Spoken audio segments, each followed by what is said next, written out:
এক লোক প্রায়ই এক বুজুর্গ ব্যক্তিকে গালি দিত। যতবার গালি দিত বুজুর্গ ততবারই তার বাড়িতে কিছু টাকা পাঠিয়ে দিতেন। একদিন লোকটি ভাবলো, তিনি তো আমার উপকারই করছেন, সুতরাং তাকে গালি দেওয়া আমার উচিত নয়। একথা চিন্তা করে সে গালি দেওয়া বন্ধ করে দিল। সেদিন থেকে বুজুর্গ তাকে টাকা পাঠানো বন্ধ করে দিলেন। লোকটি এর কারণ জিজ্ঞাসা করলেন। বুজুর্গ ব্যক্তি বললেন, ভাই, ব্যবসায়ের তো নিয়ম এটাই, দিতে হবে এবং নিতে হবে। তুমি এতদিন আমাকে মাল দিয়েছ, আমি তার বদলে তোমাকে টাকা দিয়েছি। এখন তুমি গাল দেওয়া বন্ধ করে দিয়েছো, আমিও তো টাকা দেওয়া বন্ধ করে দিয়েছি।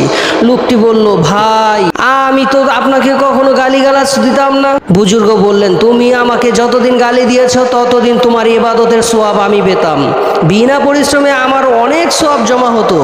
এখন তুমি গালি দেওয়া বন্ধ করে দিয়েছো, ফলে আমার আর সে উপকার হয় না, তাই আমিও তোমার উপকার করা বন্ধ করে দিয়েছি। ভিডিওটি ভালো লাগলে চ্যানেলটি সাবস্ক্রাইব করুন। ধন্যবাদ।